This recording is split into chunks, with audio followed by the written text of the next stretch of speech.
Okay, in the last session, we discussed about the decision tree, right? So, as part of the decision tree, we discussed about the various methods that we can use it in the decision tree, such as the cart model. As part of cart model, the Gini method is used. Right? Gini, you can use either Gini or you can use information gain. Okay, and also we discussed about Chade.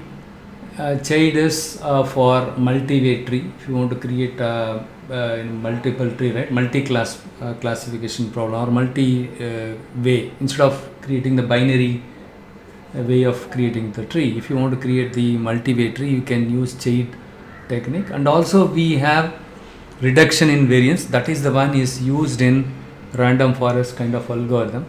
The decision tree. Random forest is the decision tree, right? And also that is the one used. And also we discussed about how the decision tree determines of the given features which one should be used as a root node and which one should be used as the branch node, and which order the branch nodes have to be used, right? So the order of the branch root node, branch node, that how that has been determined using these techniques like Gini and reduction in variance, and this one Chade plus the information gain, right? All these techniques helps the algorithm to determine the order of choosing the root branch nodes. That's what we have seen it. And now the question is, can I use Gini or can I use information gain? So in the case of information gain, we do log, right? So log or something, hence it is kind of a CPU intensive process. Mathematically, you need to convert that into log, all the things. It's a time consuming, but again, when you compare the benefit with the risk, the benefit benefit is good, right? So the benefit outweigh the risk. So the information gain is also very much helpful, though it is CPU intensive. It is very good, especially when you are working with a huge amount of data, right? It is good. And also we discussed about the ensembling techniques. What is ensembling method, the random forest and gradient boosting. These two algorithms are falling under ensembling technique. So what is ensembling technique? Anybody knows this one? So we discussed it, right? See, next weekend we will have a test. Okay, we'll start with Python, and also Saturday Python, and Sunday we'll continue with the machine learning algorithm related test. Okay, so probably 45 minutes, 30 to 45 minutes quizzes will be there. Okay, you need to solve that. Okay, so what is an ensemble method? Ensembling is a concept. The central idea is to train multiple models instead of training only a single tree, right? So that's what we discussed it. There are two types of ensembling method. One is the bagging. Random forest is also called as a bagging technique, and gradient boosting is also called as a boosting. This is called your bagging. Sorry.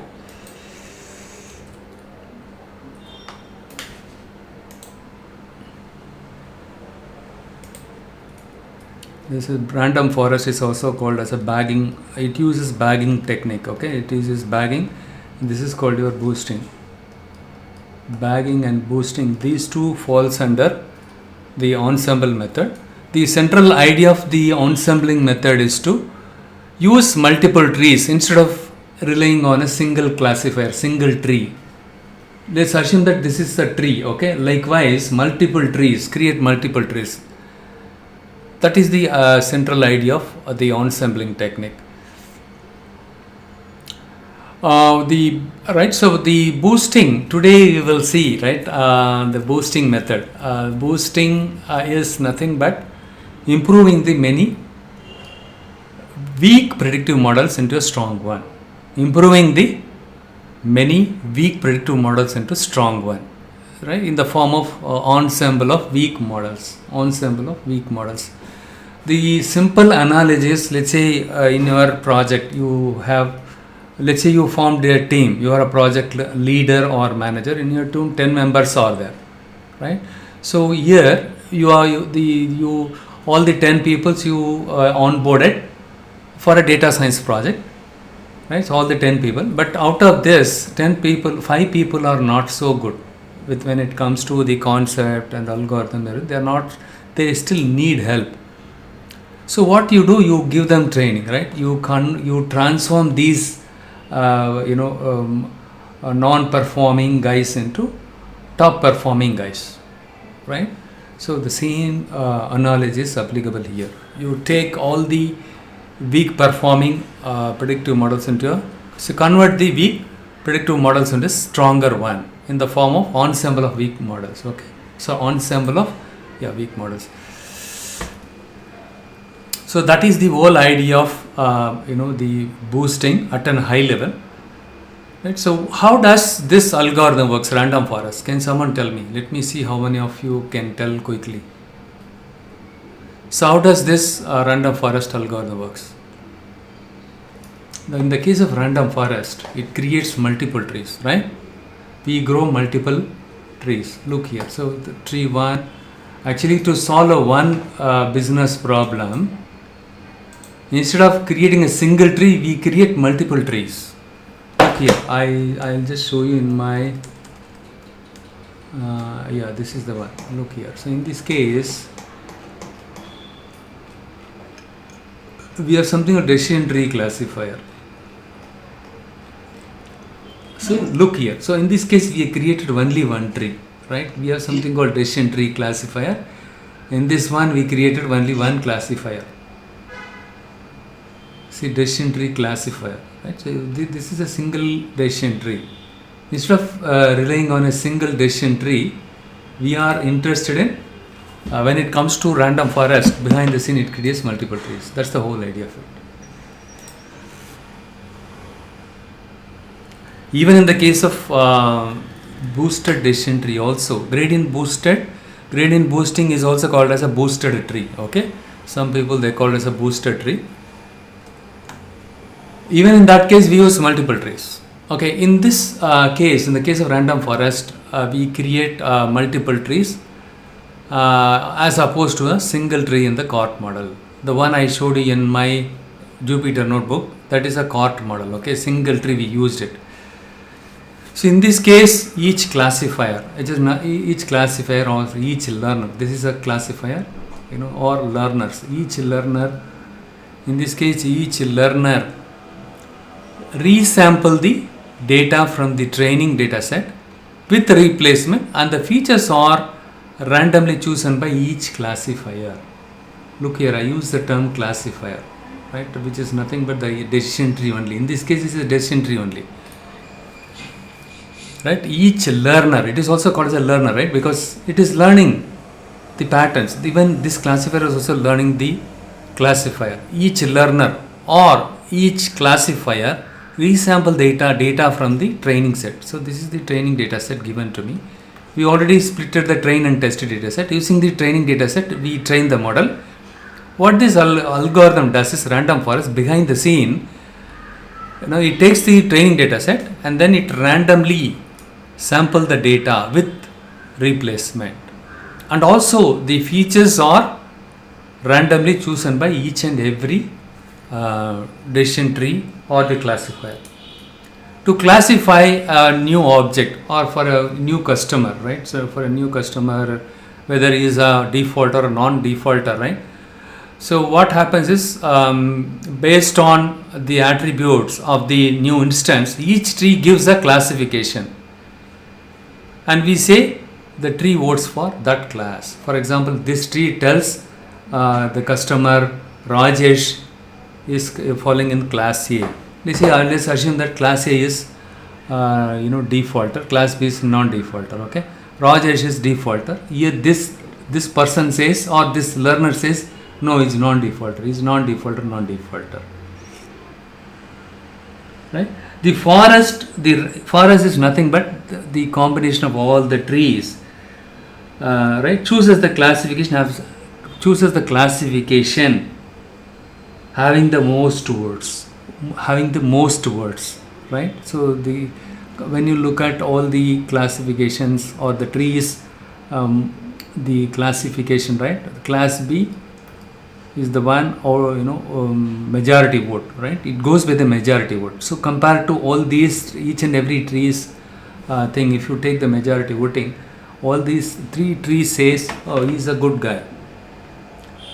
That's the thing, right? So if that's what in the case of voting is happening.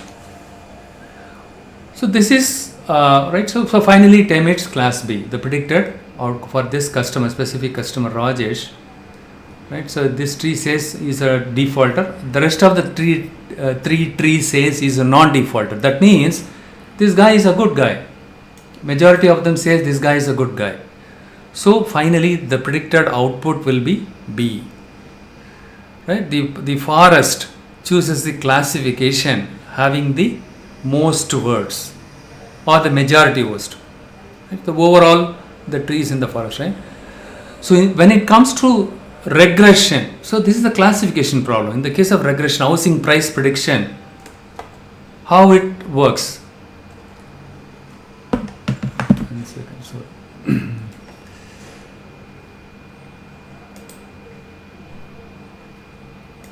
In the case of regression, how does it work?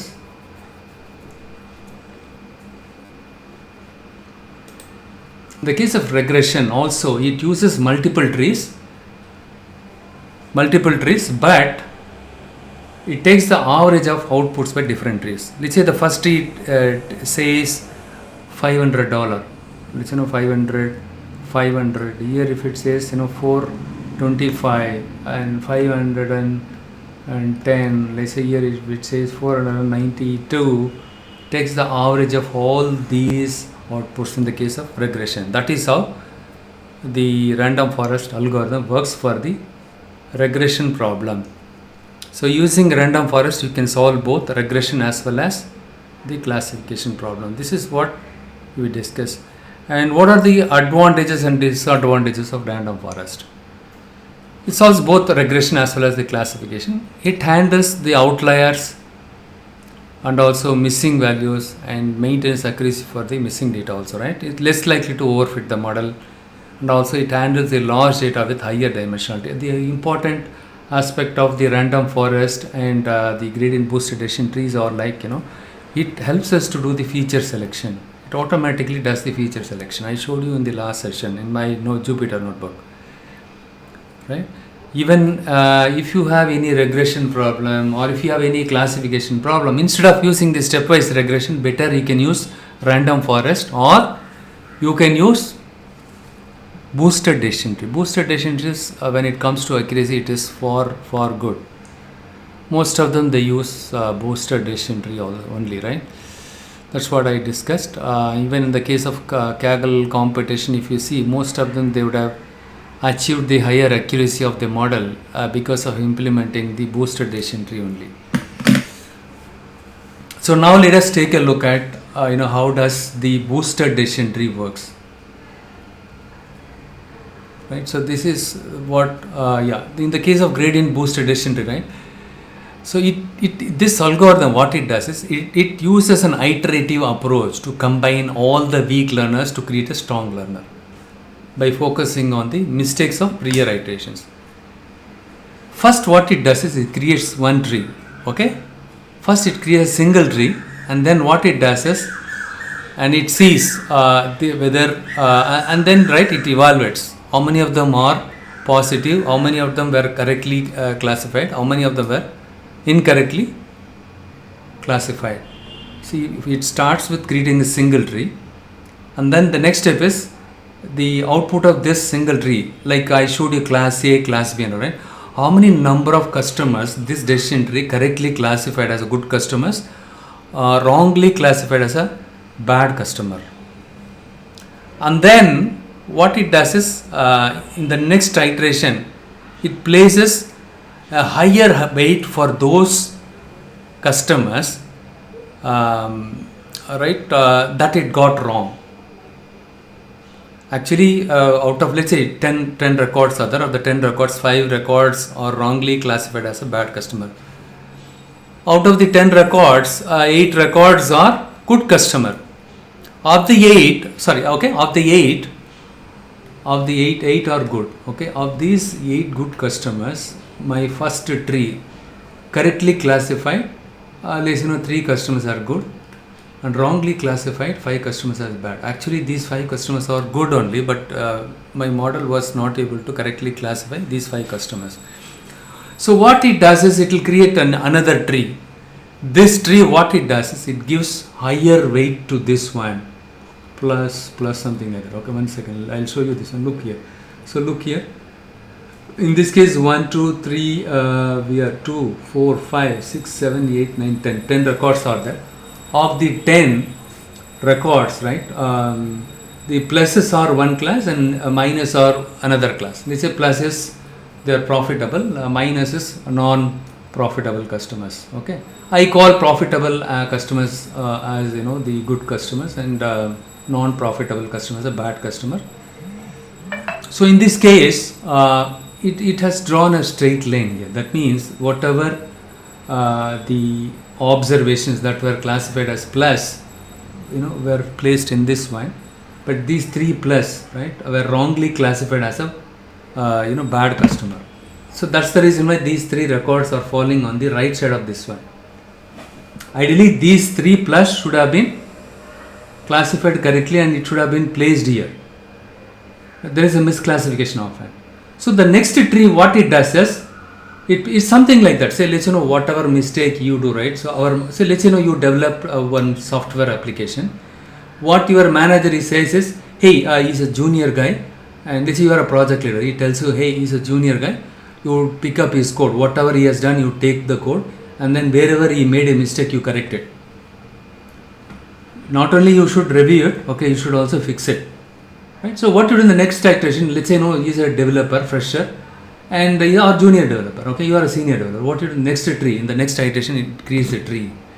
What this tree does is, it assigns the bigger weight to those observations were misclassified. Look here. So instead of putting a line here, right, it puts a line here. See, this line got shifted here. So now everything, all these things are classified as a single class, okay, negative class. But here what happens, since you put the line here, even this one falls here. So even this guy makes mistake, right? So these two were not part of the negative class.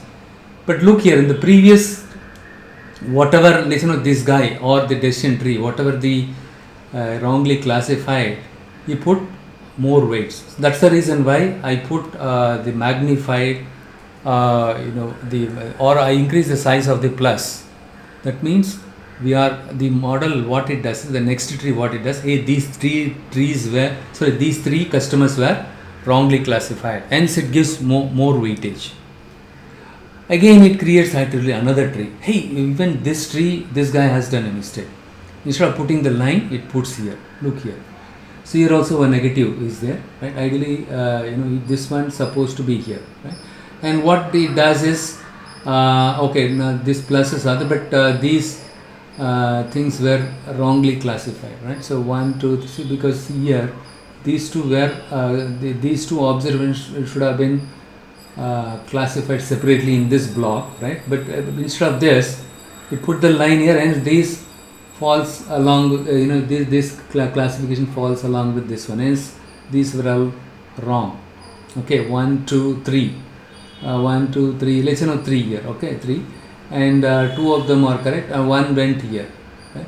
And iteratedly it creates it, and finally it takes all the weak learners and it tries to do the correct. See here what happens. Ultimately it takes all the 3 and it puts the plus, right? It puts the line here, plus, and it puts the line here. Here, right? It puts the line here. So look here and here. If you put a line, what will happen? Minus will be there in the one group, and a plus are in one group, and this plus are another group. That's what happened here. That's what the explanation I have given here. Okay, the first classifier, what it does is, it takes the it creates a vertical line, right? The vertical line is nothing but the D, right? So it says anything to the left of D1 is positive and anything to the right is right is D1, right? So D1. So this classifier misclassed the 3 points, right? This classifier misclassified these 3 points. Hence, it in the next iteration, this tree what it does, these 3 were misclassified, and then it gives more weight. It gives, but these 2 are correct only, but it has pushed all these things on the left side, right? It has drawn a line here, and the next one. So each and every tree tries to fix the previous tree's mistakes, and finally this one what it does is it looks at the combination of all the things, and then finally but even in the case of boosting, right, it uses more than one tree, hence it is that is the reason why it falls under ensembling technique. Okay, so in the case of boosted decision tree, how it works. And also we will see what is hyperparameter tuning, boosted classifier. Sorry, this is also called as gradient boosting, gradient boosted gradient boosting classifier. Look here. So in this case, we are using a function called gradient boosting classifier. Even this is also available as part of your, look here, I imported all the packages. They will be asking you this question also in the interview. Okay, so in which package you import gradient boosting classifier? Ensemble, sklearn.ensemble. Please remember this. Okay, so sklearn.ensemble we imported gradient boosting. Even the random forest also available as part of sklearn.ensemble package. So this method we imported it. Here I mentioned n underscore estimators. What does it say? N underscore is nothing but number of trees. How many trees that has to be created? 500. Max depth equal to 8 and subsample is equal to 0.5 and max features automatic. Automatically you can choose for each tree how many number of the feature that needs to be selected randomly, you choose it, and learning rate is equal to 0.05. Learning rate you ignore it. Okay, I will explain it with the gradient descent algorithm. So once you train this model, right, so all you need to just specify the parameter and then assign it a variable. Here I created an instance gbc.fit. Here only we are using the training data set related independent and dependent variables, like all the other algorithm. Fit method, we use a fit method. Inside the fit method we have to specify the features as well as the label, right? So this is the feature. So once you are done with it, you can use gbc.score. A built-in function is available. You can check both the training and test data set accuracy. 0.94 is nothing, 0.95, but there is a slight overfitting is there. But up to 5 it is okay. If there is a 5 variation, right? If it is significantly very 0.9010 or so, right, then it's kind of right. It's kind of good. It's not that bad. So and also we have something called feature importance. This is what is very important. In this case, I have used 18 columns, 18 features. Right? It assigns weights for each and every column. The higher the weight for a column represents those columns are having higher predictive power compared to when you look at all the things, right? So 0.09, that means this column, the sixth column has higher weight. Like I plotted, you can use the same plot, the same script, right, to plot it visually also to see which columns are recommended by gradient boosted decision tree to use it in our model. So using gradient boosted decision tree, there is a option called feature underscore importances, right? Even in the case of random forest, the same thing is available. That feature underscore importances, using which you can find out the best features. Because when it comes to the ensembling method, it is not determining the features that are really helpful in terms of predicting the target variable is not based on the single trees classification, right? It goes with a majority voting. Hence, it will be more reliable than using stepwise regression.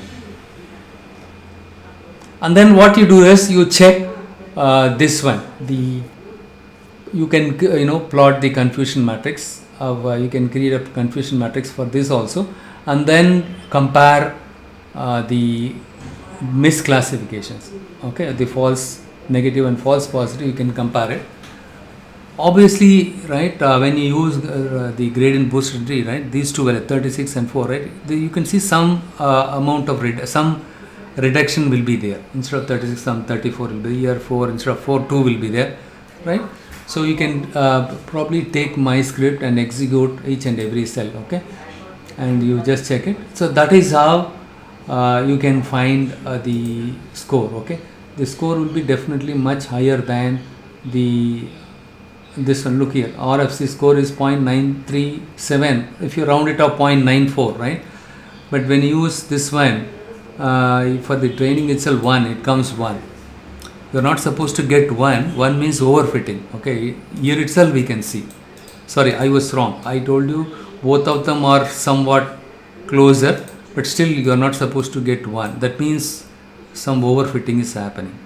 So based on the features recommended by the gradient booster tree, you need to refit the model and you see it. Instead of refitting it by including the features recommended, what we do is we rely on hyperparameter tuning. This is very important. Even in the case of deep learning, hyperparameter tuning will be done.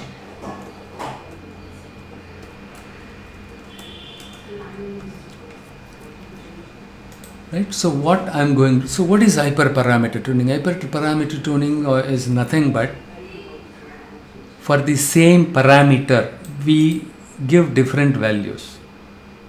Fit the model with, for example, simple example, n underscore estimators. It is nothing but number of trees. So you might be wondering, right? So why I had used 500 in the case of GBC? N underscore estimator is equal to 500 trees. Is it really required? If you use more trees, also a problem. If you use less trees, also a problem. If you use less trees, the output will be biased. If you use more number of trees, it will take longer. The training time will be more, because it has to build multiple trees. When it comes to gradient boosted tree, it builds the tree in sequential, not in parallel. When it comes to random forest, it builds all the tree in parallel, because each trees are independent. Whereas in boosted decision tree, each tree is depending on the other trees, right? We have seen it.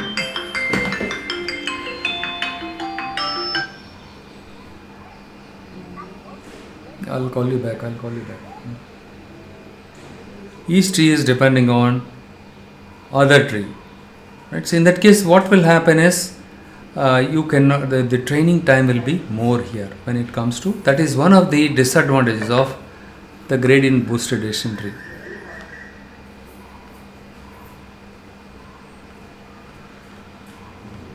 One second, I'm just getting calls from office.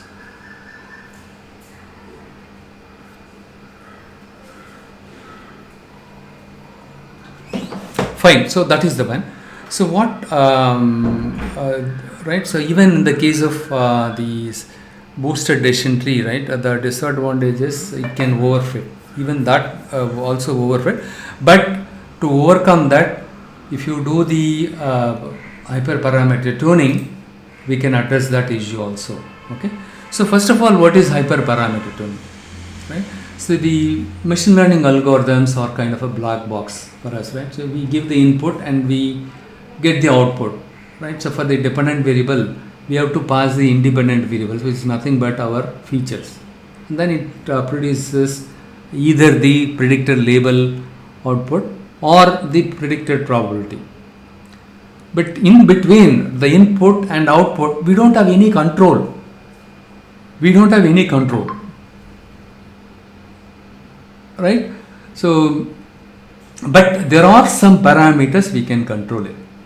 That is what called as hyperparameters.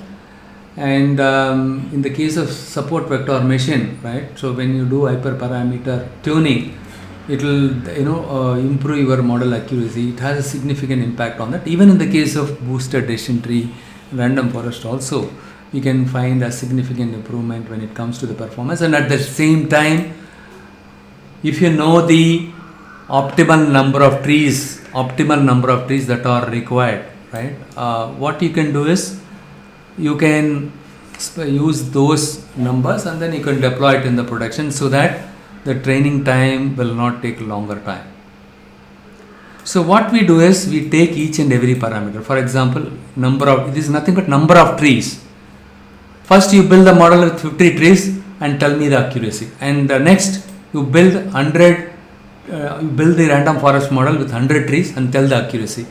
Similarly, we try with different possible combinations. The hyperparameter tuning is also called as a brute force method. What is brute force method? Supposing if somebody wants to hack an email ID, right? So they use different combination of the password and then they try to hack it.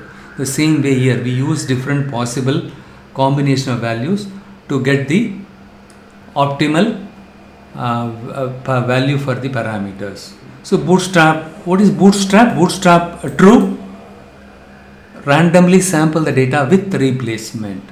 Okay, and minimum samples per leaf. How many number of records should be there in each leaf, and how many max features, right? Square root, log 2, and max depth. I discussed about depth, right? So from the root node, how many number of depth should be there? So root node, branch node, another branch. So how many number of breadth? So you use 8 or none. Okay, don't use anything. And number of features, 50 trees, 100 trees. Random state, this is nothing but set seed, and out of bag score is true. This we'll discuss it later. N underscore jobs equal to -1. Right? What does it say? So if you specify n underscore jobs equal to +1, it uses 100% CPU of one of the cores. Supposing you have 4 core in your Linux system, this tree will uses only one CPU. I have 4 CPU, but since I mentioned 1 plus 1, it will be using only one CPU. Right? See, rest of the CPUs are idle here. To use it effectively, if you use multiple CPUs to solve one problem, right? Something like divide and conquer. If you solve one problem, let's say to construct a house, instead of asking only one person to build everything or do all the tasks, what will happen? Instead of that, you divide and conquer. Divide the work into multiple smaller chunk and then ask all the people to work in parallel. Right? So that is the reason why we are using -1. So -1, what it does is it uses all the 4 cores of the Linux system in this case. Okay. So all these, if you distribute the CPU load across the 4 CPU, right, the training time will be much faster, and also it will be done in parallel. Look here. So next what I am doing is, so here I define all the parameters and then the possible values. I give some meaningful name, R of grid. So this is grid search. This is called your grid search method.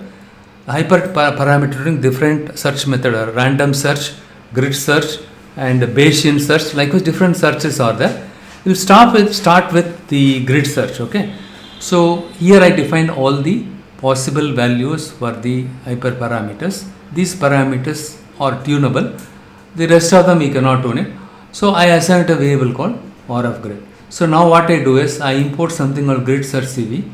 Inside this I put what is grid CV, cross validation, right? Grid search CV. Okay, here what I am doing is random forest classifier, and then grid search CV is nothing but search this CV. Okay, whatever value you give it here, right? So random forest, what algorithm you are using it, you need to specify it. run over. Next one is grid. What are the tunable parameters? So -1. Here you don't have to specify it because I already mentioned it here. If you don't specify it, you need to specify verbose equal to true, scoring. Instead of using the accuracy, you can use ROCAC, right? So what you can, so now the beauty of grid search CV is you can use fit method with this itself. You don't have to separately create an instance for random forest classifier and again RF dot fit method, right? You fit inside that. You don't have to do that step. You can simply skip that. Directly you can use this one. That is the beauty of grid search CV method. Okay, so I assign this one to RF grid CV. So here I am using a fit method, right? So you don't have to do this step here. Earlier I showed you, right? You don't have to do that step. Here what I am doing is all the independent variable of your training data set and the dependent variable of your training data set. Fit method. Now it is done. See here I used RF grid, right? Grid search CV I used it. It does the grid search, and finally look here, parameter grid. So what all the parameter values that have been used, right? So you can see it here. Once you fit this, you can see here, and so look here. Here also the criterion equal to Gini. Supposing you don't want to use Gini, you can specify here also, right? So criterion.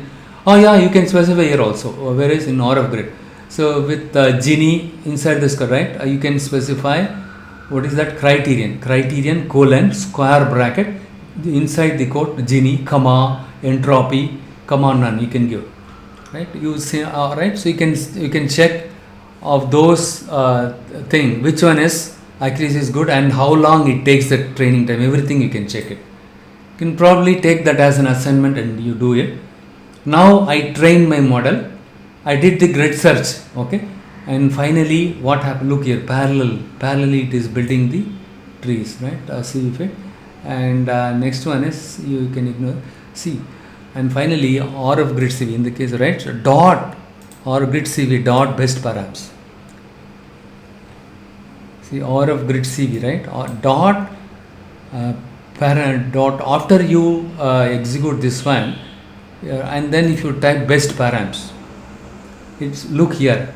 It recommends us what value should be used for which parameter. For n underscore estimators, you can use 400. So how many value I have given? Yeah, okay, 50, 100, 200, 400. Probably you can try with 800 or 600, 800, something like that. Okay. Of these 4 values, use 400. That is what it suggests. Recommended values. This best underscore params underscore gives us the recommended value for. So you must be wondering, okay, the highest is that literally goes by the highest value? No. Look at max depth. Okay. In that case, what we'll do is minimum samples leave. Let us look at that one. 2. Look here. It is not going by the highest value. Minimum samples you can use 2 instead of 1 or 4. Okay. So look here. It recommended of these 3 values, it recommended 2 only.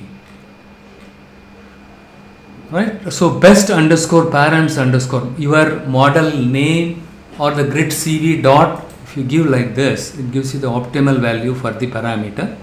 And then best score. Okay, if I use this optimal values, what is the best score? 0.90, 0.91. And then best estimate. Look here. So if I use best estimator, it gives the entire model. You can copy paste it. This is the one you will be deploying it in the production. So criterion equal to Gini, max depth equal to 8, minimum sample split equal to 2. Look here. It recommended us to use 2, right? Instead of using 1 or 4, use 2 only. Number of estimate is 400 and number of jobs equal to -1, right? So this is the best underscore estimator underscore will tell you the, or it will give you the recommended values for the parameters, and also it gives you the model with the recommended values with, or it gives us the hyperparameter tuned model. You need to take this one and then deploy it in the production. Fine, and we have some OOB underscore, it gives us 0.93. You can ignore this at this one. We'll discuss it later. Okay, and you can use start time, end time to check how long it takes to create the train the random forest model. How long it takes to train the gradient boosted decision tree. You can see it. Okay, and finally the confusion matrix. After fitting the best underscore model, right?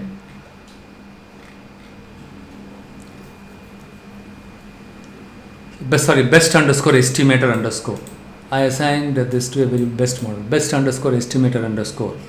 Right, with that, if you plot this, look here 23,3. It has been dropped drastically, right? You could see an improvement on this one. Earlier we were getting 34 and 4, so now it got reduced.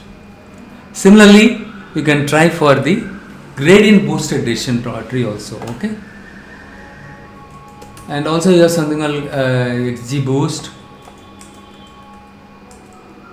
Instead of using here, I use this one, right? Look here, max depth mini, right? So parameter test, grid search CV, gradient boosted classifier, and then you can use param underscore test. Here, see param grade equal to, you need to use something like that. This is the keyword, reserved word, okay, equal to the param test one scoring method, or n underscore jobs equal to 4, okay. So in this case I have given 4, use 4 CPUs directly, okay, instead of using one CPU you can do it like this also, okay.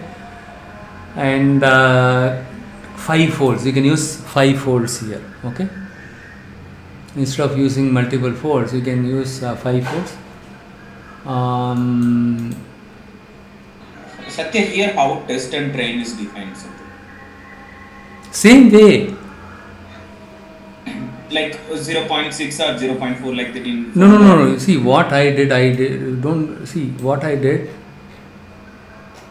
I think you missed somewhere. Look here. So, right, this is the one. For logistic regression, whatever the train test split I use the same thing for everything. 65-35. Oh. Got it? Yeah.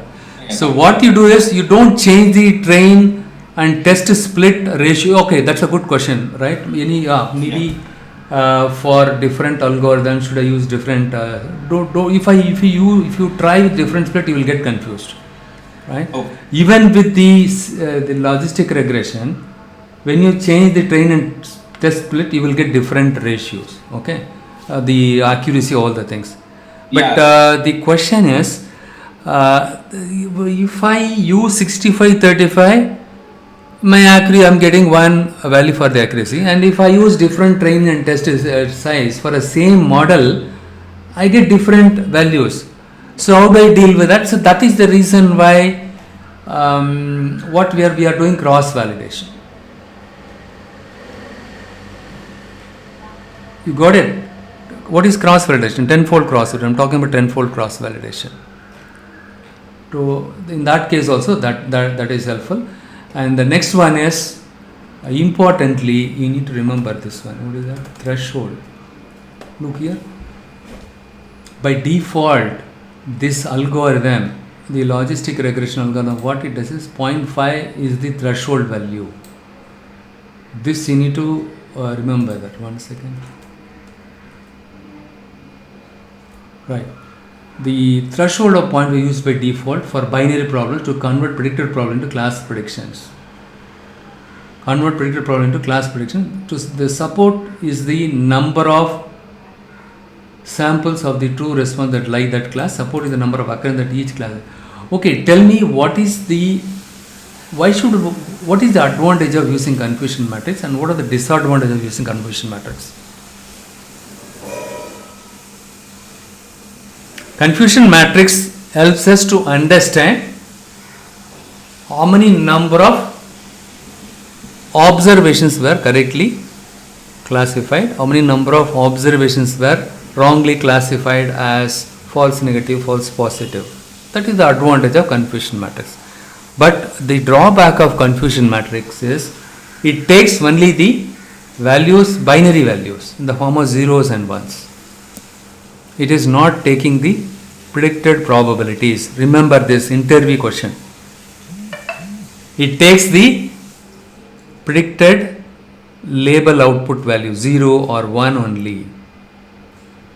That's look here in the y underscore test, the dependent variable it will have 1 and 0 only, right? The predicted values for the test data also in the form of zeros and ones only, predicted labels, yes or no. Whether the customer is going to default, yes. Yes is nothing but 1. No means 0. So both the actual and predicted are also in the form of zeros and ones. That is the drawback of confusion matrix. You cannot pass the predicted probability values to confusion matrix. Confusion matrix takes only the binary values for both the actual and predicted. Please remember this. This is the interview question. And even in the case of ROC AUC curve, what is the advantage of ROC AUC curve?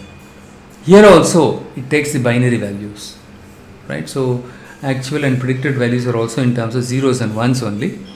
The advantage of ROC AUC curve is to find out how well it distinguished or differentiate both the true positive and false positive, right? So that is the one is given. Then why should I use something like classification report?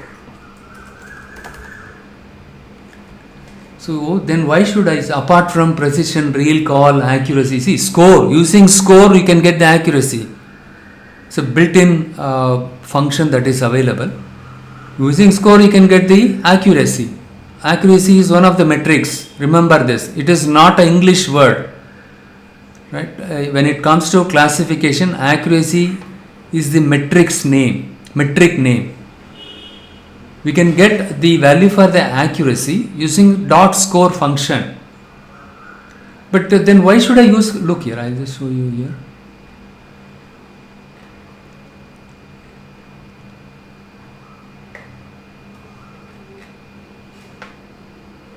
Yeah, look here. So this is my logistic regression model name is log dot score, and if I pass the training data set, if I pass the test data set, I can get the respective accuracy value. For the training data set 0.65, that is the accuracy value. For the test data set, this is the accuracy value. Both of them are somewhat closer. So based on this we will decide whether my model is generalized well or not. If it is not overlapping, that means let's say this is 50 and this is 65, that means overfitting is there. It is not generalizing well. Fine. So in the case of imbalanced data set, I am going to talk about this little later. You cannot rely on the accuracy metric. As I told you as part of the model diagnostic, right? When we are supposed to use precision and recall. What is precision? What is recall? Out of the total predicted records, how many of them were correctly predicted? That is what precision. Whereas in the case of recall, out of the total number of actual positives, how many of them were correctly predicted as positive? That is what recall. A simple analogy. Can someone give me some analogy? For the Karthik, why don't you give a simple analogy for this? Let's take for example, 20 people are tested COVID positive. 20 people got tested positive. 20 people, you remember this. Please concentrate. My model predicted, out of this 20, my model predicted 50, the total predicted, let's say in my case, my model total predicted value is 15 out of 20. The total predicted positive was 15. Out of the total predicted 15, how many of them were actually positive? Hope with this example you are able to understand, right? Still you are not clear. Okay, 1 second, I'll just go here. You need to understand, clearly, because end of the day you are going to work with American customers, not even Indians, okay?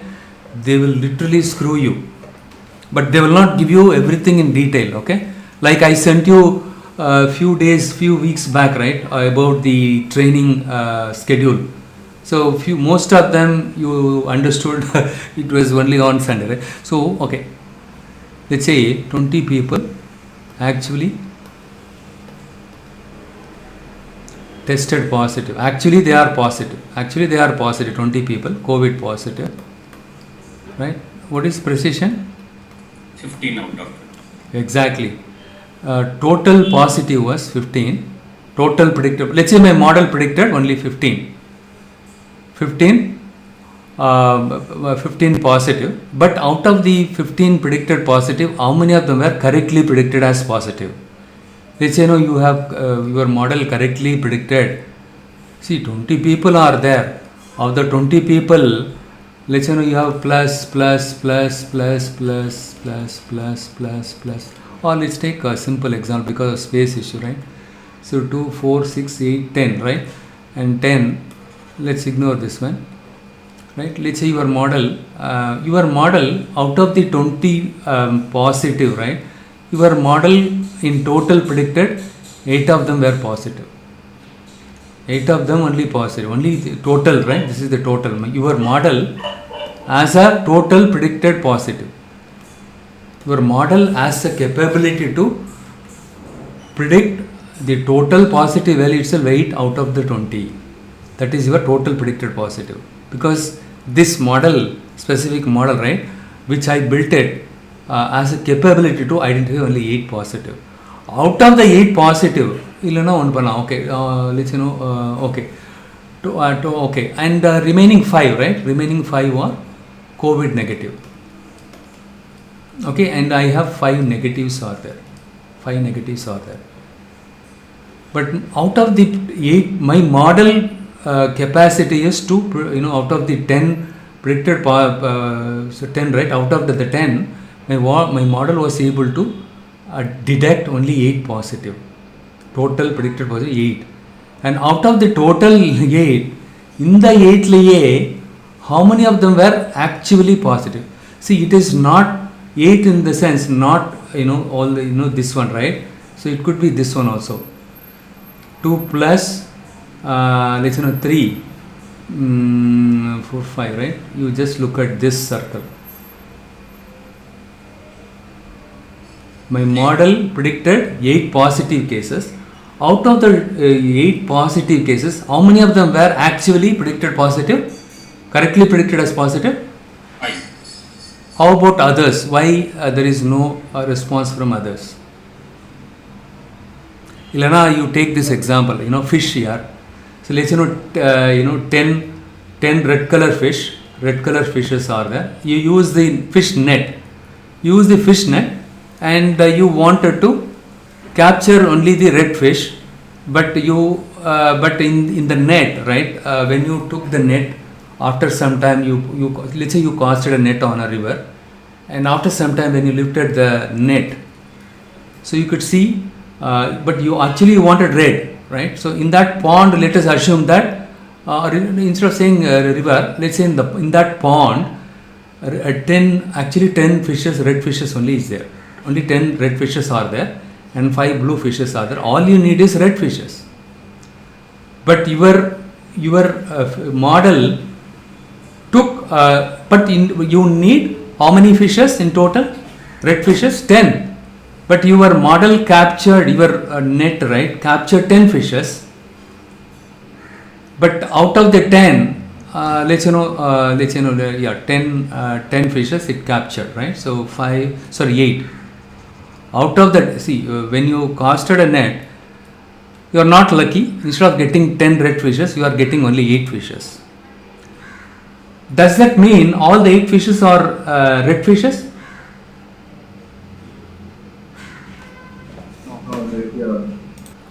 If now you need to remember the confusion matrix, right? So if your false positive cost is very high, then you are supposed to look at right. So the your cost of false positive is very high, then you need to use precision.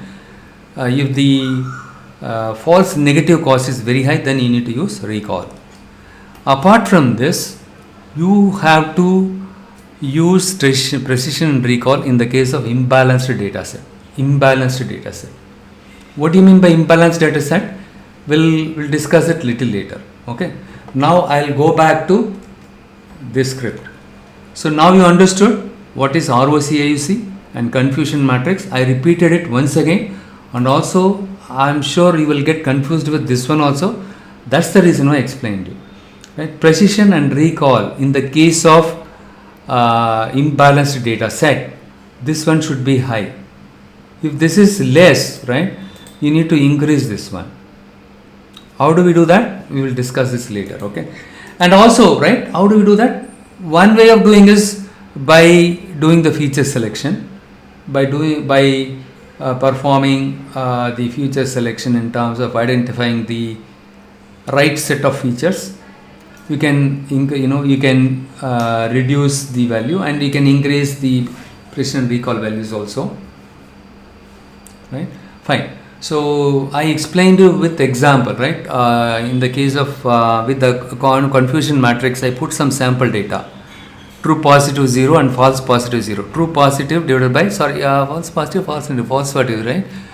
True positive divided by true positive plus false positive, right? In the spam, in the case of spam, let's you have 0 in the numerator. The denominator, whatever, let it be there, right? Anything divided by 0 is infinity. 0 divided by anything is 0. Your model was not able to detect even a single email as a positive email, which is nothing but spam email, but still your accuracy was very high. You cannot proudly say, hey, my model is 83.3. Then your manager will ask you, okay, tell me which all emails are spam email. If you say 0, then he will laugh at you. The whole objective of building the model is to detect the spam emails. But you are saying 0 emails were detected as spam, but still you are saying 83% accuracy. Right? In that kind of situation you can. But when you use recall, what will happen? In the case of 0, right? Let's say your true positive is 5 and the false positive is, let's say 10. 5 divided by 10, how much you will get? 0.5 only. The accuracy is 0.5 only, right? It penalizes that one. That is the reason why we use precision. The same is applicable in the case of recall. Got it? And in the case of imbalanced data set also, we will be using that one. Before I dive into imbalanced data set, let us try to understand the difference between bagging and boosting once again. Bagging is computationally more efficient than boosting. Why? If I say bagging, which one should come to your mind? RF. What is RF? Random forest. Bagging usually can't reduce the bias, whereas boosting can. This is true, right? What is bias? Error. Because it builds multiple trees, that doesn't mean it can reduce the error, right? Take this the same analogy. You are a tech lead and you pick up the junior developer's code, and then you fix whatever the bug surfaced out of his code. Then your code will be an enhanced one, right? It has a less number of defects. I will not say even though you fixed it, your code is 100% bug free, right? Still there will be some bugs. Another tech lead, he picks up your code and he finds out some mistakes from your code, and then he fixes it. And finally all the three things will be taken, and then we check, okay, which all people they did mistake where, and finally we come up with the conclusion saying that all these defects, all these three guys code also defects are there. Finally this is the bug free code. The same analogy is applicable here. Bagging usually can't reduce the random forest, cannot reduce the error. Okay, and if you are very particular about accuracy, then you need to go for boosting, right? Bagging usually performs better. Then when should I use bagging? When should I use boosting? Bagging usually performs better than boosting if you don't have a high bias. If your error is not too high, then you can go for bagging. and only want to reduce variance, right? If you want to reduce variance, right, if you don't have a high bias, that means your error is not much, and if you want to reduce only the variance, then you can go for bagging. Variance now telling a standard deviation. That's what we discussed.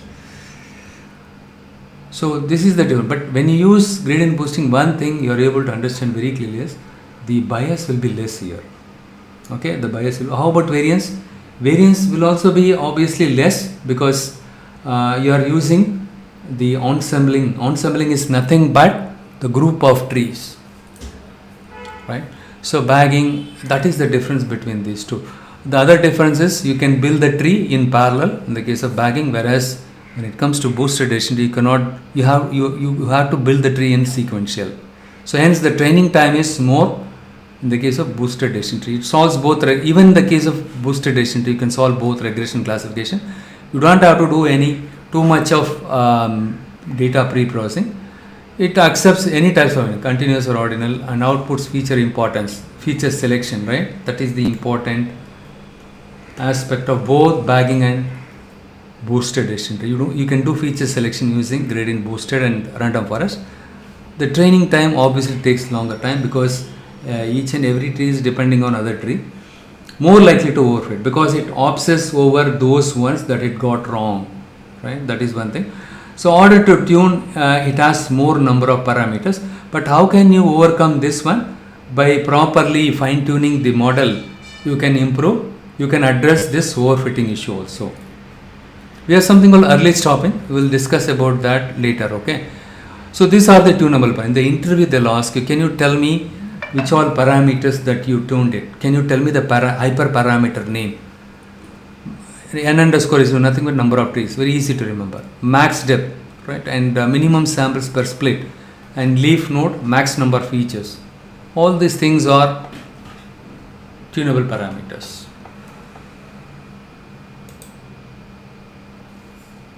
Now let us understand what is the imbalanced data set. How do we handle the imbalance? This is one of the challenges posed in most of the projects, and in the case of real-time scenario, almost most of them they would have posed this issue.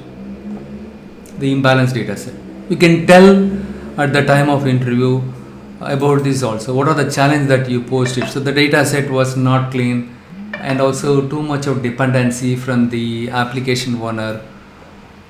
And you can tell them these are the challenges. The next one is identifying the source system itself was a challenge, and identifying the Spark, right? Spark in the sense the application owners.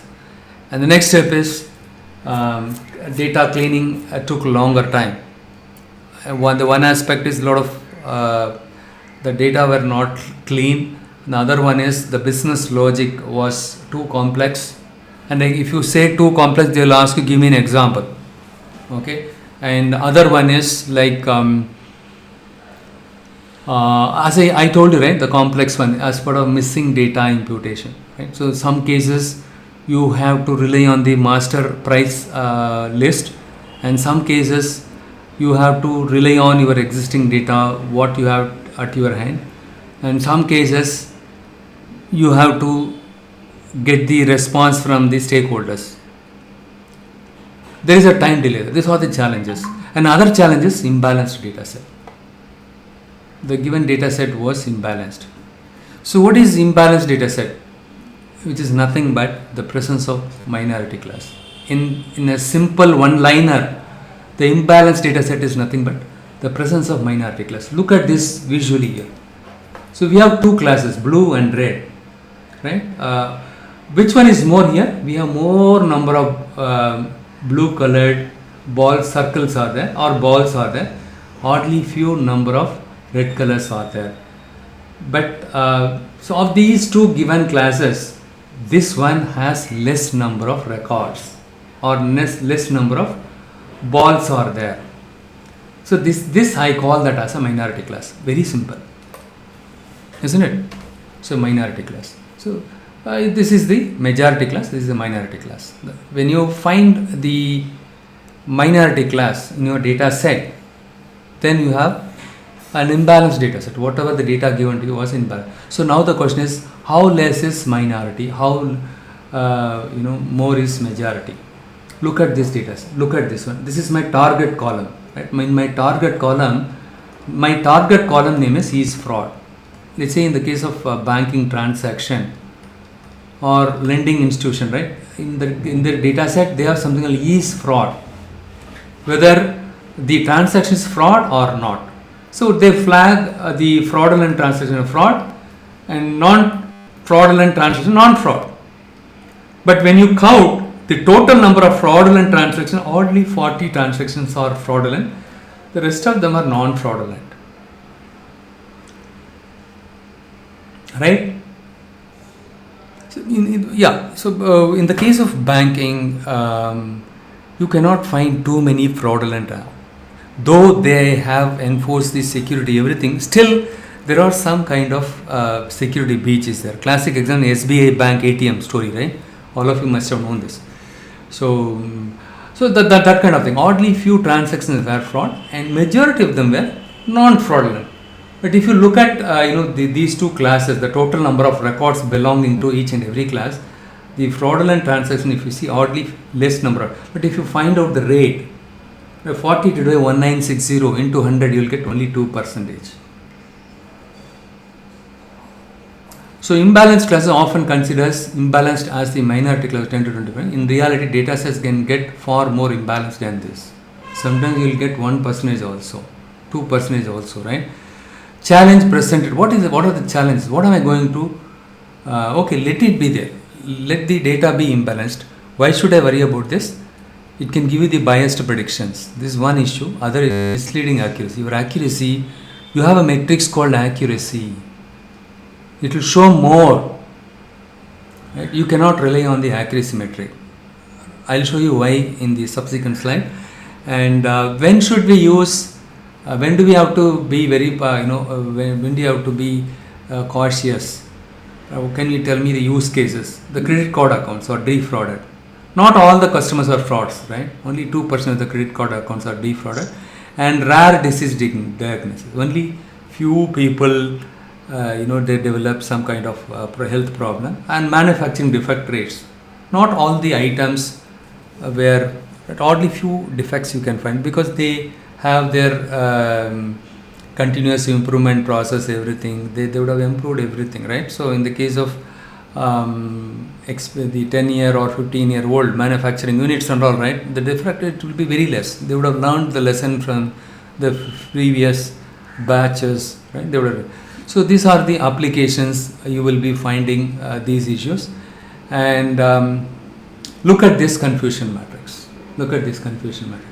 Predicted fraud 0. Right? This is the actual and this is the predicted. This one is actual, okay? Actually it is a fraud, but my model says non-fraud. But my model says, none of the transactions were fraud. But it wrongly classified 40 transactions as non-fraudulent transactions. Falsely negative. Actually 40 transactions were fraudulent transactions. But none of them were captured here.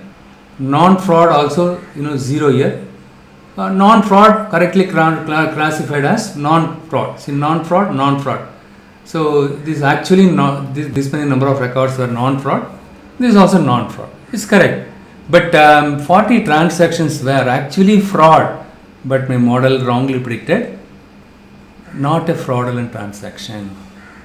But in this case, if you use the accuracy formula, what will happen? This is my true positive and this is my true negative. So this one plus this one is 1960 on your numerator. On the denominator, if you add all the values, you will get 2000. 1960 divided 2000, you get 98%. You cannot say proudly, hey, my model accuracy is 98% by looking at the accuracy. This is called accuracy paradox. Accuracy paradox. Because of the imbalanced data set, what will happen is, in this case, what happens is actually the model will be biased over the majority class. It will try to, give you the accuracy by keeping the majority class values, okay, count. Right? When you run a machine learning, you end up getting 98% accuracy. Actually, your model was not able to find even a single transaction as a fraudulent transaction. Right? You cannot say this one, but still it happened. Naturally, a classifier will classify all events as genuine to optimize for accuracy. Yeah, with the greedy of optimizing for accuracy, it will go by the majority and say, 98% accuracy. So hence, in the case of imbalanced data set, you cannot use accuracy. In that case, you are supposed to use either precision or recall. So okay, of these two options, now accuracy metrics cannot be used. It is ruled out. Which one should I use? Precision and recall. So when should I use precision? When should I recall? I told you already. Right? Why to worry about imbalanced data set? When you run machine learning, you end up getting imbalanced data set, put accuracy, right? So let's in trouble, right? So if you say 98% accuracy, management will think, hey, then we are good, man. Nothing happened. Then you will become a bankrupt. Bank will become bankrupt.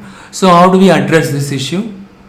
There are three strategies you can employ. One is you can do undersampling and oversampling and smooth. So if I use something called random undersampling, so this is my majority, this is my majority, this is my minority. Oddly few transactions, let's 40 transactions, but 1960, right? This is my majority, because majority of the transactions were non-fraudulent. Oddly 40 transactions were minority class. Sorry, the fraudulent transactions are also minority class. So in the case of random undersampling, randomly we are eliminating the majority class data set in order to make it on par, in order to make the number of observations of your majority also on par with your minority. So in this case, both of them are 40-40. You eliminated randomly the observations from the majority class. Fine, but if I do this one, will it be okay? But your accuracy metric will be good, but what will happen is you will land up with something like information loss. Certain patterns you will be miss out, right? Some different customers' patterns, you cannot say all the customers' patterns, payment behavioral patterns are same. If you blindly drop, randomly you're dropping it, if you're blindly dropping the records in order to match with your minority class, what will happen is it can lead to information loss. So what should I do? Can I do oversampling? We have another option.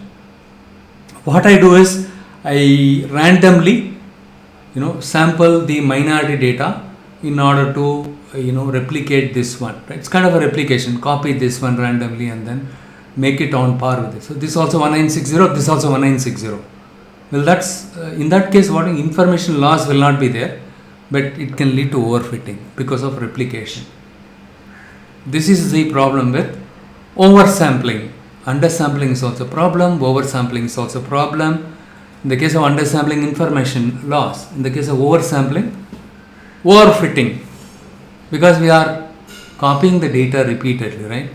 So any other approach is available to solve this imbalanced data issue or address this issue. There's something called, to avoid overfitting, we use something called SMOT, synthetic minority oversampling technique. This is called synthetic minority oversampling. It is an oversampling method. Okay, here also we do oversampling, but we are not blindly, right? We do oversampling here, okay, but we are not blindly copy paste the minority class data. Instead, what we will do is we use something called k nearest neighbor method, right? As part of SMOT, we generate the record synthetically. What do you mean by synthetic records? Synthetic means artificial. Artificially, we create minority class related records based on the similarities from minority samples. So how does this works exactly? Right, ignore the majority class, I take only the minority class. Here on the right side in the image, what you are seeing, minority class. for every minority class, what we do is we choose the nearest neighbor. For example, you take this circle, right? For this, overall the neighbor, this guy, and this guy, right? These three guys are, when it comes to distance, right? These three guys are very close to this guy compared to this guy, and all, right? So for every minority instance, choose its k nearest neighbor. Okay. Create new instance halfway between the first instance and neighbor. So what you do is between these two, right? Halfway between these two, right? Look here. Let's look at this one, right? Look at these two. This is my minority class. The distance between these two, right? Halfway between this, I create one somewhat similar to these two record. Create an artificially you create some record somewhat to match with these two records. Suppose this guy's salary is 4,000 and this guy's salary is 3,988. It's somewhat in between, right? Somewhat 3,996, something like that, right? So artificially, first what it does is it ignores the majority class. The second step is for every minority instance, it chooses the k nearest neighbors. You can specify the value for the k. You can say either 3 or you can say either 5. So obviously, when it comes to k nearest neighbor, you need to use the odd values, okay, 3, 5, 7, 9, something like that, okay, so that you can avoid the tie, right? So 3, 5, 7. So let's here you have used 3, k is equal to 3. So now my model was able to find out for this guy, these three guys are very close by, right? So the next step is, okay, halfway, right, between these two observations, this is the middle, right, halfway between the first instance and its neighbors, you create the record. So what is his salary, okay, somewhat, between this one, right, you create some value for this one, for this guy, something like this, okay. So by like this, it creates the records artificially, right? By doing so, we can address the overfitting some extent, right? Still there will be some kind of overfitting, but it is good. Instead of blindly copy pasting the same data to match with the majority class, it is good, right? To summarize, we have seen how to upsample, downsample. So what is upsample? This is also called as oversampling. Downsample is called your undersampling, and change the performance metric, right? After you do this SMOT method, right? So when you apply the SMOT algorithm, and if you see the precision recall, definitely you would have seen some improvement, right? You see, if the accuracy is 98%, it is waste, right? Because I showed you here.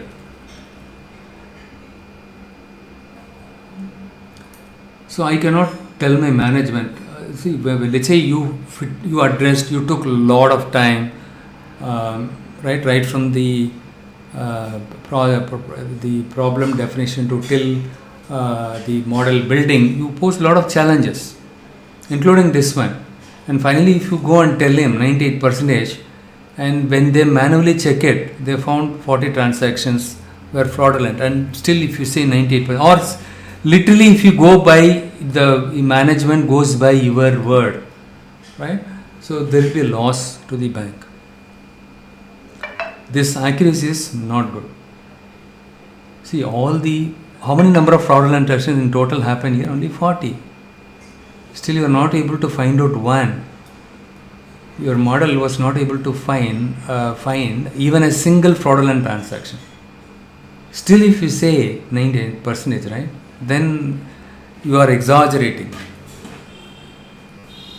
So okay, I cannot use accuracy. Which one should I use? You can use precision or recall. That is where your precision should be more. Okay, your precision should be more. Now let us go to this one. Sure. Let us look at this one.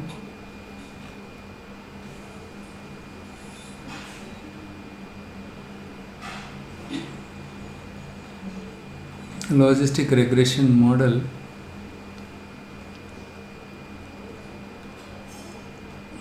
Classification report. Your precision is 0.60, but accuracy is about 6.1. yeah. See, look here. for 0 the precision is good, but whereas the 1, right, this is the one we are interested. 0.33, 0.05 only, you need to increase this one, you need to improve this one. See what I did here, I have used the SMOT method, and then if you look at this one, right, I could see an improvement here. This is the one tells me the accuracy,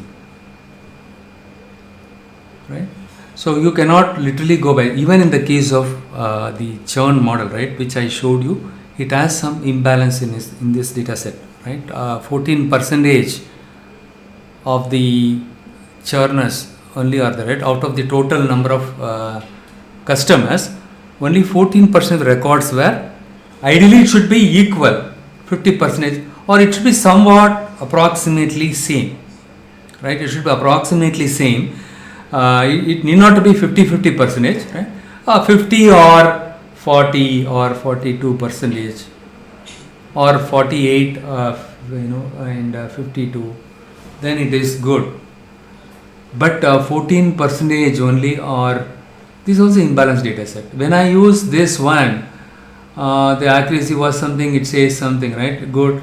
But only when I look at this, in that case, see, this is also imbalanced data set.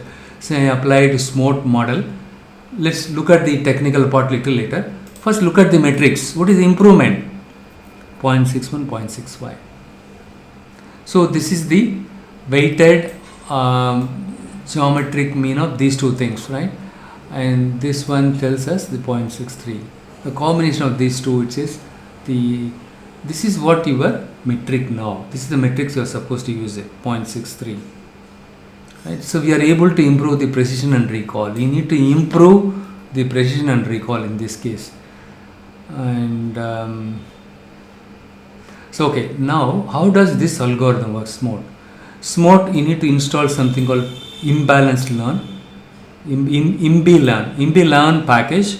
So you need to install it explicitly, exclamation space like this, you need to use this one, and once you install it, you will find something like this. Okay, it will successfully installed imbalanced learn. Okay, fine. The next step is import. You need to import this library. After you install it, after successfully when you install it, that is important. Okay, the next step is you need to use it, right? So how do I use it? Import this package. So imbilearn, oversampling. Here itself we can do oversampling, and import SMOT in this package we have some SMOT, and on the left, right, so here I use this method, SMOT method, dot fit sample. X comma y is nothing but all your independent variable. I take the entire data, okay, and entire data, not the training and test data set, okay, not the training data set. I take the entire data set, and then what I do is I do the oversampling here in value counts. How the oversampling is done? For the minority class, it does the oversampling. The oversampling is done based on by generating the synthetic records. Okay. So after I do this, see here, don't go by this. Okay, here I did not execute this one. Here only I executed this one. If you look at this, the number of, look here. Earlier it was 1603 for 0 non-churners, 237. After I did this mode, right, oversampling. So what happened? 3206. Both class put together through to 3206. What does it say? My non-churners are 1603. My churners also 1603. Right? That is what is happening here. And these values are nothing but the previous value, not the X sample, Y resample. Okay. See this one, what this command does is, it generate 1603 records for both the 0 and 1s, for the non-churners and churners, because non-churners is the majority class. To match with the majority class records, it generates that one. But X resample, Y resample, this is for independent variable and dependent variable. Okay? So that is what is happening here. And Y resample. Okay. So now what I am doing is I am using the SMOT oversampled independent variables and dependent variable, I'm going to do the split. Again, you have to do training and test split, okay, to fit your model. But this training, test and split, you're not supposed to use directly the imbalanced, the original data set, because the original data set is imbalanced. So what you did to address the imbalanced data set, you use SMOT. After you use the SMOT data set, right, both the majority and minority class are same, 1603 and 1603. After you address the imbalanced data set, now you are doing the training and test data set, and then you are fitting the model. Now you need to check this one. After you check this one, you could see there is a tremendous improvement with respect to precision and recall, right? So now you understood how to address the imbalanced data set using SMOT.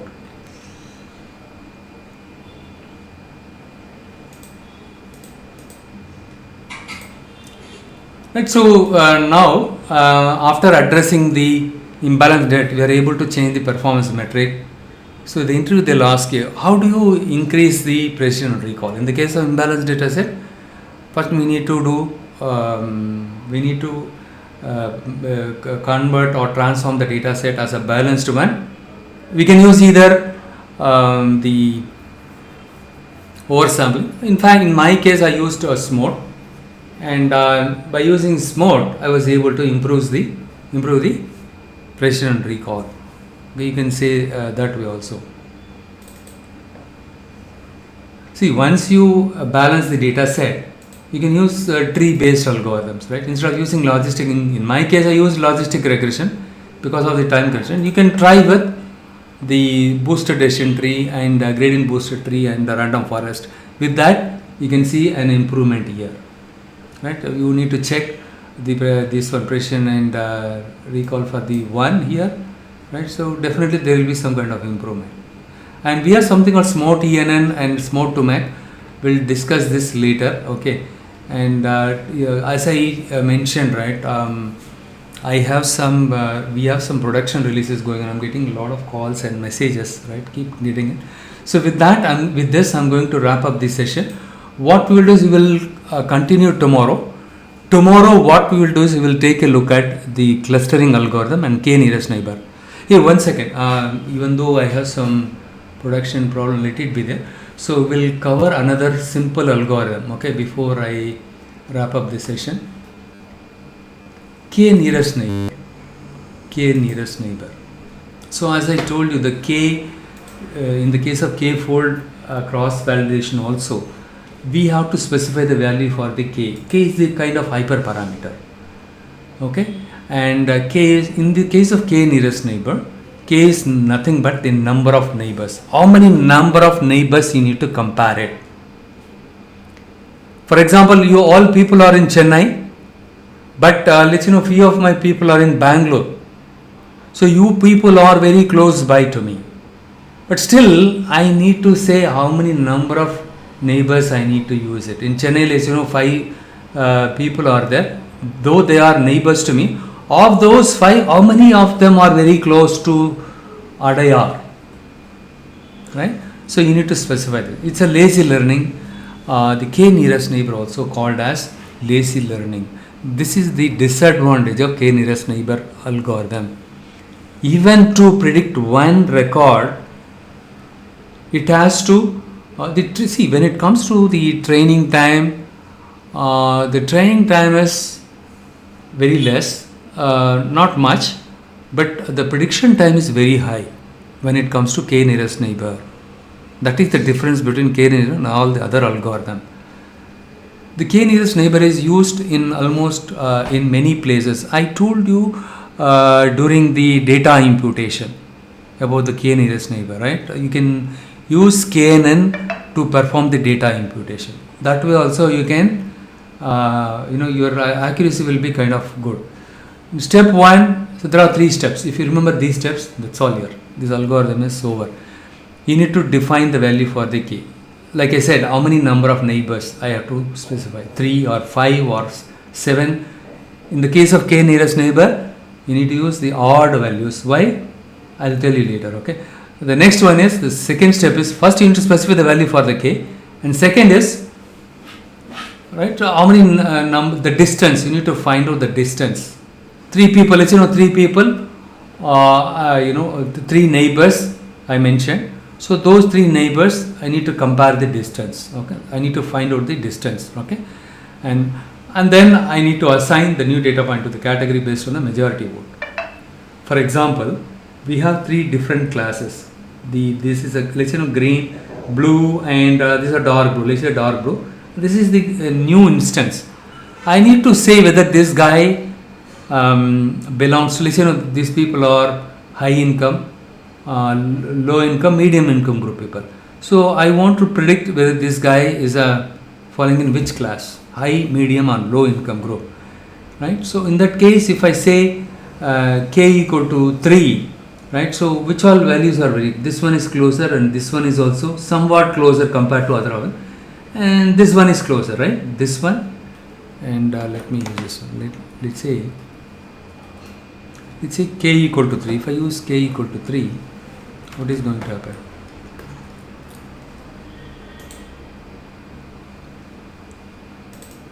So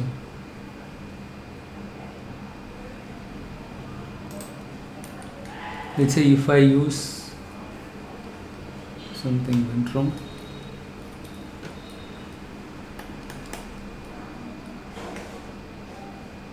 Let's say k is equivalent to 3.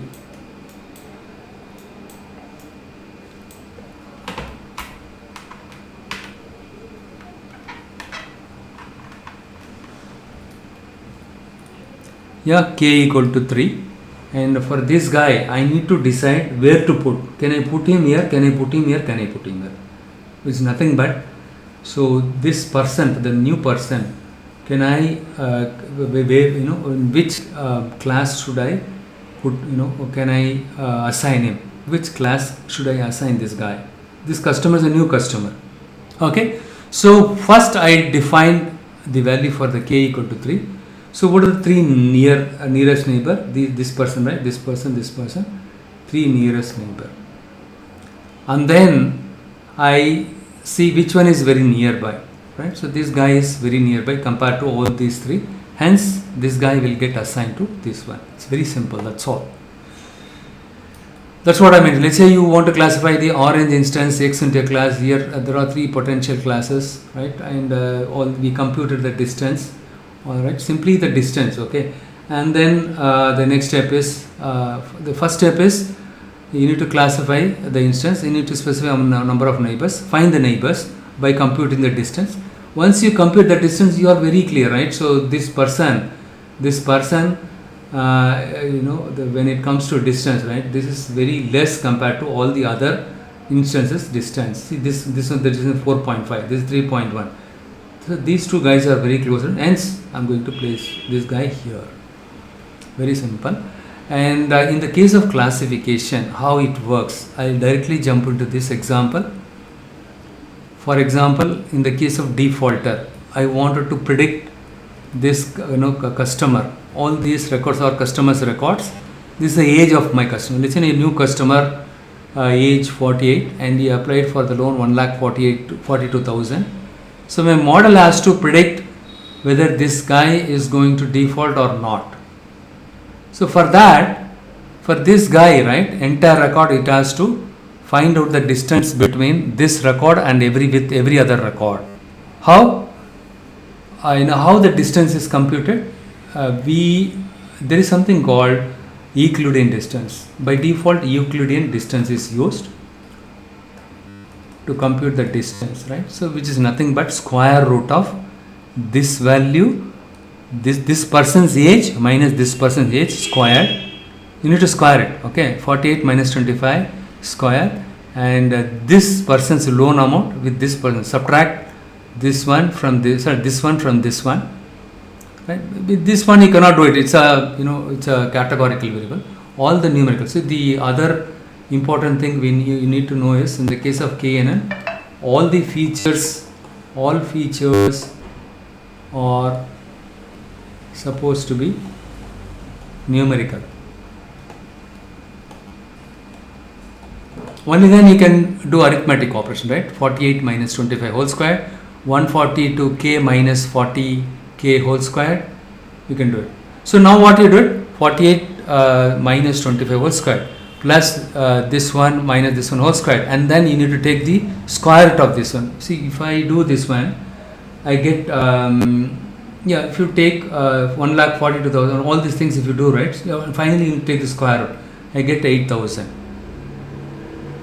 Okay, so for this one and this one I compared it. Okay, 48 minus 33 whole square, and this one minus this one, and when I did the square root, I got this one. This is the distance. Likewise, you need to apply the Euclidean distance formula for each and every record. 48 minus 45. So here the distance between these two are 62,000, 82,000. Let's see, if I use k is equal to 3, which all people are close by to this guy?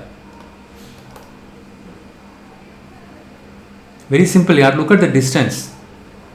35, 45, 33. No, not this one. This is the distance. Yeah, okay. You're going by this, right? 33, 45, 35, right? These three guys are, because the distance is compared to this guy distance, right? These three, because I mentioned three people nearest distance, right? Literally go by the distance. These three guys are close to this guy, right? So of these three guys, default, you look at the target column and go by the majority voting, same as here, right? Majority voting same as random forest. Of these three nearest neighbor, we go by the majority voting. What is the majority voting here? Karthik. 1 yes, 2 no's. 2 no's, right? No, this is the majority voting. Hence, this customer is not going to default. So one guy, one of my other students says, sir, if I use k equal to 4 and 2 people are yes and 2 people are no, so how can I do that? So that's the reason why don't use the even number. Instead you can use the odd number, 3, 5, 7. Likewise you need to use it, k nearest neighbor, right? So the accuracy is good, but it is not sensitive to outlier. It is not making any assumption, okay, like linear regression, logistic regression, but it is computationally expensive. Supposing, let's say, you have 1 million records are there, right? 1 million records are there. Just because to predict whether this one customer is going to default or not, you just imagine how many times, right? It has, you apply the Euclidean distance for close to 1 million records.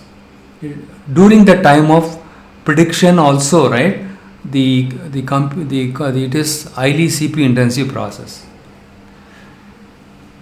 So now you tell me when you can use k nearest neighbor. If the number of records are not too high, then you can use k nearest neighbor, right? So next question is, sir, during data computing, in the case of imputation, data imputation, so the same thing you can use it there, right? And also there are some parallel options are available, I guess. You need to explore that. I will probably check and get back to you. Can we do it in parallel? Alright, so in the case of data computation, I will check and tell you, okay? And then hyperparameter tuning. Here also you can try with 3, 5, 7, right, to find out the optimal value for the k. Right, so you can use the grid search also. With 3, what is the accuracy? With 7, what is the accuracy? With 9, what is the accuracy? With 33, what is the accuracy? Or 37, what is the accuracy? Right, so so you can use grid search. It automatically tells you _best _params_ will tell you, hey, this value you can use it for your key. Your job is simple, right? So next one is, we'll jump into the implementation part. Okay, here also very simple one, k nearest neighbor. You need to import k nearest neighbor, k neighbors classifier. That is the name for the KNN. Since simple, they call it as a KNN algorithm. Okay. Yeah, one question. Yeah. So if you have consider that we are giving some k value equal to 3, right? But in our data, right, there are 5 different classifications. I mean 5 different classes. Okay, in this case, so when we say that k equal to 3, so it will check that minimum distance in 5 classes, and it will take that the least amount of distance between the 5 classes will be taken care, right? Very good. Yeah. Okay. Yes. That is the one. Okay, got it. Right. See, it's simply இப்போ என்னன்னா, that's what the crude example is, distance between you and me, right? And distance between, let's we have 10 people here, let's we have all put together dropouts, right? So let's say 8 people are there. Of the 8, how many of them are close by to Adyar? Right? Not all the people are living in Adyar. How many of them are close to me? Of the close, which one should I take? 3 people only. Right? 3 people and I compare the 3 people's characteristics, the default thing, right? So these 3 people, the 2 people are n, then I will also fall in n. Very simple, right? Very simple. It's very simple algorithm. The next one is we are creating an instance, k nearest neighbor, and then fit, instance name dot fit, same thing, score will give you the accuracy, AUC car, train and destination. So everything is in a single cell, you will be able to understand, right? Same as other algorithm. Okay. So next you need to compare the training and test data set, what is the score, accuracy you are getting it, and then what is that one, right? You need to do it. That's all.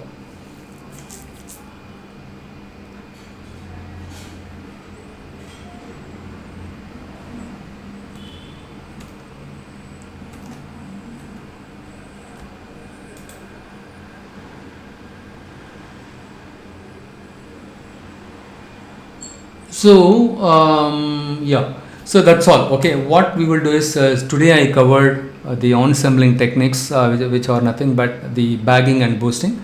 So bagging is nothing but the random forest, and boosting is gradient boosted decision tree. And I explained you the mechanics of how these 2 algorithms works, and also we discussed about k nearest neighbor, and also we discussed about how to deal with handling the imbalanced data set, right? All these things are available in my script. Look here in my I'll show you now itself, because few people they said they are not clear about where these files are available. I shared the link. It's a downloadable link. You don't have to have any special privilege.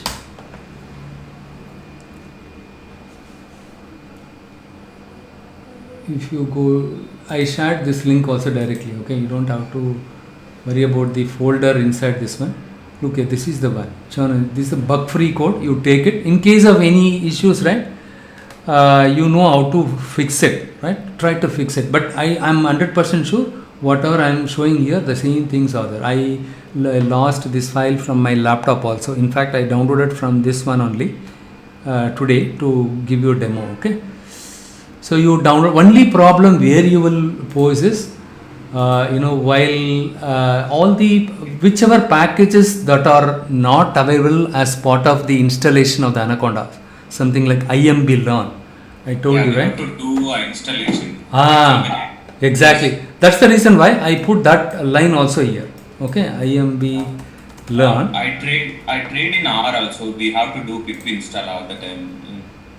In R we have to use that. It's a GUI itself. We can do it, right? So you can install. Yeah, R also I'll have to show it. I'll show you tomorrow. Yeah, tomorrow whatever I showed you, right? I'll show you in R also.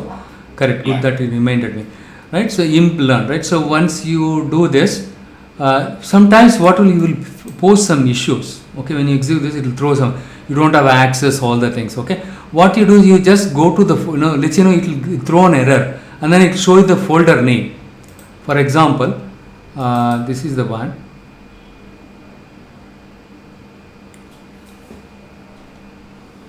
See, if you get an error like you don't have write privilege to that folder when you execute that command, right?